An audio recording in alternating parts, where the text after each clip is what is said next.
একসময় পুলিশের চাকরি ছিল সোনার হরিণ।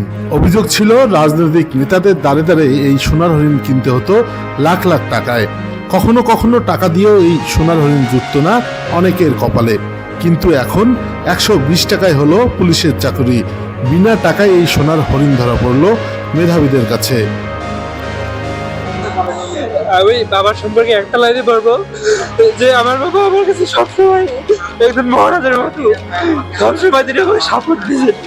আমি কোনো ভুল করি, দোষ করি বা যেটাই করি উনি আমার সাথে ছিলেন। উনি আমাকে বুঝাইছেন যে কোনটা কি করলে ভালো হবে।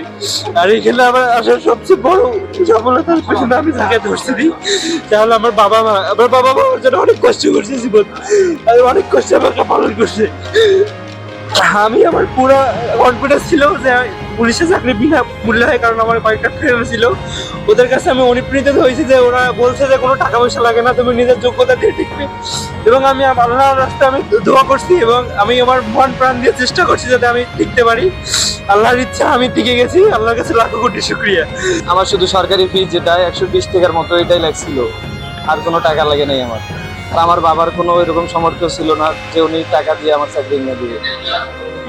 আমি পড়ালেখার জন্য কুড়িগ্রাম ম্যাচে থাকি। আমি আমার পরিবারের অবস্থা এতটাই খারাপ, আমি ম্যাচে মাঝে মাঝে পানি খেয়ে দেখতাম রাইতে। আমি বাড়িতে বলতাম না আম্মু আমি খিদে লাগে, কারণ আমার আরো দুইটা ভাই আছে, একটা বোন আছে, তারাও বাইরে থাকে। আমি হলাম পরিবারের বড় ছেলে, আমি কেমনে চাই তাদের কাছে। আমার বাবার কোনো কাজ কাম নাই।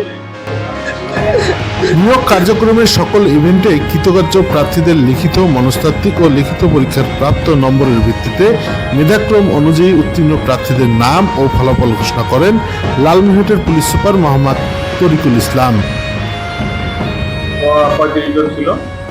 এই 35 জনের মধ্যে আজকে আমরা সকাল থেকে প্রায় 11টা থেকে 4টা পর্যন্ত আমরা ভাইবা নিলাম। ওদের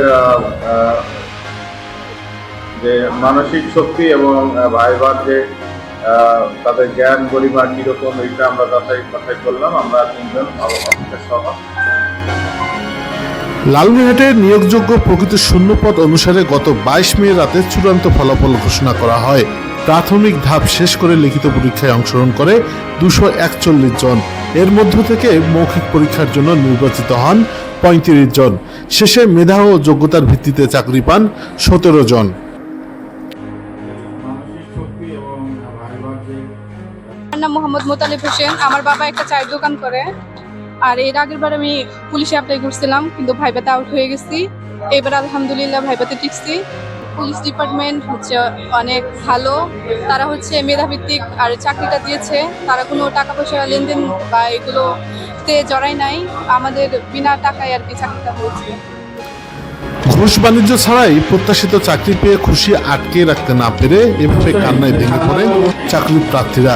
কেউ কেউ সেজদায় পরম সৃষ্টিকর্তার কাছে মাথা নত করে জানান শুকরিয়া।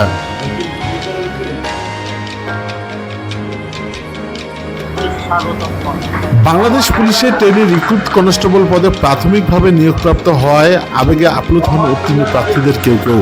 স্বচ্ছ ঘুষবিহীন নিয়োগ হওয়ায় সরকার ও পুলিশ বিভাগ সহ সংশ্লিষ্ট সকলের প্রতি কৃতজ্ঞতা প্রকাশ করেন উত্তীর্ণ প্রার্থী ও অভিভাবকরা। আমার মেয়ের 120 টাকার মধ্যে চাকরি হয়েছে, আমি এতে অনেক খুশি। আমার ছোট ভাই আলহামদুলিল্লাহ চাকরি পেয়েছে 120 টাকার বিনিময়ে। আমার এই জন্য মহান রব্বুল আলমীর কাছে আমরা লাখো কোটি শুকরিয়া আদায় করি এবং সেই সাথে আমাদের এই জেলা পুলিশ সুপার স্যারকে ধন্যবাদ জানাই যে তিনি সুদক্ষভাবে আমাদেরকে বাছাই করে আমার ছোট ভাইকে ইনশাল্লাহ চাকরি দিয়েছে। এই জন্য স্যারকে আমি আন্তরিকভাবে ধন্যবাদ জানাই। আসলে আজকে আমার ভাই হচ্ছে পুলিশে টিকলো কনস্টেবলে। বাবা আজকে আসলে বাবা থাকলে অনেক খুশি হইতো। আমার বাবা নাই, 6 মাস আগে আমার বাবা মারা গেছেন। তাদেরকে অনেক ধন্যবাদ যে আমার ভাইয়ের এই 120 টাকায় চাকরি হইলো। আমি অনেকে শুনছিলাম যে অনেক টাকা পয়সা দিয়ে নাকি পুলিশে চাকরি নেওয়া লাগে, কিন্তু আসলে বাস্তবতা এটাই যে যোগ্যতা এবং তার বিয়ে দিয়েই হচ্ছে চাকরিটা তার হইলো। উত্তীর্ণ প্রার্থীরা জুলাই চেতনার সাথে একাত্মতা প্রকাশ করে দেশের কল্যাণের জন্য জীবন উৎসর্গ করবে, এমনটাই প্রত্যাশা লালমনিরহাটের পুলিশ সুপার মোহাম্মদ তরিকুল ইসলামের। আপনারা সবাই জানেন যে এই নিয়োগ যখন সার্কুলার হয়, এই সার্কুলারের সময় আমাদের মাননীয় উপদেষ্টা, স্বরাষ্ট্র উপদেষ্টা মহোদয় বলেছিলেন যে আমরা পুলিশের নিয়োগটাকে শতভাগ নিরপেক্ষ এবং স্বচ্ছ এবং মেধার ভিত্তিতে করতে চাই। সেই আলোকে আমাদের মাননীয় আইজিপি স্যার আমাদের নির্দেশনা প্রদান করে। আমরা 64টি জেলার এসপি, এই এসপিদের নির্দেশনা এরকম থাকে যারা যোগ্য, সৎ, মেধাবী তারাই চাকরি পাবে, এখানে অন্য কোনো বিষয় কাজ করবে না এর পিছনে। তো সেই স্যারের সেই বক্তব্যকে আমরা হৃদয়ে ধারণ করে, আমরা আইজিপি স্যারের নির্দেশনা ফলো করে আমরা আজকে, আপনারা জানেন যে যারা এখানে 17 জন টিকেছে তারা মাত্র 120 টাকার বিনিময়ে চাকরি পেয়েছে।